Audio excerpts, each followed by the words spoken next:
மேல்முறையீடு வழக்கு ஒட்டுமொத்தமாக வந்து பார்த்தீங்கன்னா முடிந்தது. ஜூன் 4ஆம் தேதி ஆட்டத்தை ஆரம்பிக்க போகும். மிக மிக முக்கியமான ஒரு புள்ளி. இதை பற்றித்தான் இந்த காணொளியில் நம்ம தெள்ளத்தெளிவாக வந்து பார்க்க போகிறோம் நண்பர்களே. குறிப்பாக வந்து பார்த்திங்கன்னா மேல்முறையீடுடைய கேசஸ், ஓகேங்களா, ஏகப்பட்ட விதமான விஷயங்களை இந்த வீடியோவில் வந்து நம்ம பார்க்க போகிறோம் நண்பர்களே. குறிப்பாக வந்து பார்த்திங்கன்னா நம்முடைய தமிழ்நாட்டில் அதிமுகவின் சார்பில் மேல்முறையீடு வழக்குகள் வந்து பார்த்திங்கன்னா லிஸ்ட்டு ஓட்டு எண்ணி விடலாம், ஓகேங்களா.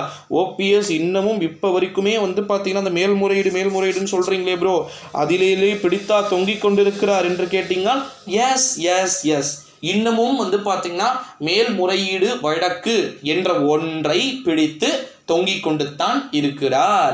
இந்த ஒரு சூழ்நிலையிலே இதே நிலைமை தொடர்ந்தால், இதே விதமான சூழல்கள் சென்றால் ஓபிஎஸ் அரசியல் அனாதையாகுவது உறுதியாகிவிடும்.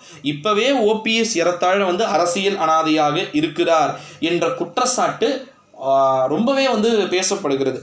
இந்த லட்சணத்திலே நாடாளுமன்றத்துடைய தேர்தலின் முடிவுகள் ஜூன் 4ஆம் தேதி வருகிறது.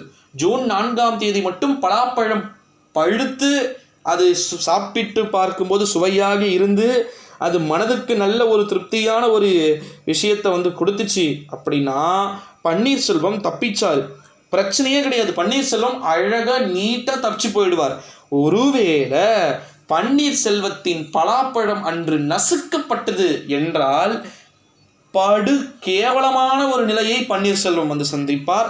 அரசியல் அன்றோடு அவர் வந்து முடிந்து விடுவார். ஒன்று பிஜேபியில் இணைந்து விடுவார் அல்லது திமுகவில் இணைந்து விடுவார். இணைந்து விட்ட பிறகு அவர் அடுத்த கட்டமாக வந்து பார்த்தீங்கன்னா தன்னை அரசியலில் இப்போவே 65-70 கிட்ட ஆக போகுது.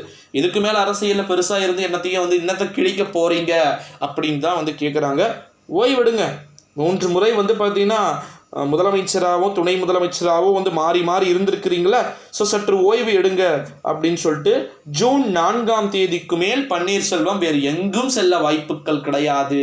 அவருக்கு அன்று நாங்கள் சமாதி கட்டுவது உறுதி அப்படின்னு சொல்லிட்டு அதிமுகவினர் ஒரு புறம் வந்து அவரை வந்து கிழி என கிழித்து கொண்டிருக்கக்கூடிய நேரடி காட்சிகளை எல்லாமே கூட நம்மளால் வந்து பார்க்க முடிகிறது. அந்த அளவுக்கு அவங்க களத்தில் இறங்கிட்டாங்களா ப்ரோ அப்படின்னு வந்து கேட்டிங்கன்னா களத்தில் இறங்கிட்டாங்க. அவங்களுக்கு தேவை இப்போ இருக்கக்கூடிய கண்டிஷனில் அதிமுகவுக்கு நான் சொல்கிறேன், அதிமுகவுக்கு இப்போதைக்கு கம்ஃபர்டபுளாக வந்து தேவையான ஒன்று என்ன அப்படின்னா ஓபிஎஸ் என்ற ஒருவரை உள்ளவே விடக்கூடாது. அதுதான் இருக்கிறது ரொம்ப ரொம்ப இம்பார்ட்டண்ட்டான ஒரு விஷயம். கிட்டத்தட்ட வந்து பார்த்திங்கன்னா நிறைய விதமான விஷயங்கள் வந்து பார்த்திங்கன்னா ஓடிக்கொண்டிருக்கக்கூடிய ஒரு நிலையிலே நண்பர்களே மேல்முறையீடுடைய வழக்கு யார் தான் வெற்றியை வந்து பெறப்போகிறார்கள், எவன் தான் வெற்றியை வந்து பதிவு செய்ய போகிறான்ற மாதிரி ஆகிப்போச்சு இங்கே பொழப்பு, ஓகேங்களா. ஸோ மேல்முறையீடு வழக்கு ரொம்ப ரொம்ப பெரும் திருப்பத்தை ஏற்படுத்தத்தான் போகிறது. அந்த பெரும் திருப்பம் யாரை காலி செய்ய போகிறது என்பதையெல்லாம் இங்கு வந்து நம்ம நன்றாக வாட்ச் செய்ய வேண்டிய விஷயங்கள் நிறைய ஏகப்பட்டது இருக்கிறது அப்படின்னும் வந்து சொல்லிவிடலாம் நண்பர்களே. ஸோ அதனாலேயே வந்து நம்ம தொடர்ந்து இணைந்திருக்க வேண்டிய ஒரு சூழல்கள் இருக்கிறது அப்படின்னு வந்து சொல்லலாம். ஸோ வெயிட் பண்ணி பார்க்கலாம் யாருக்கு எப்பேற்பட்ட ஆப்புக்கள் இருக்க போகிறது அப்படின்னு சொல்லிட்டு, ஓகேங்களா. அடுத்தடுத்த வீடியோக்களோடு தொடர்ந்து இணைந்து இருப்போம் நண்பர்களே.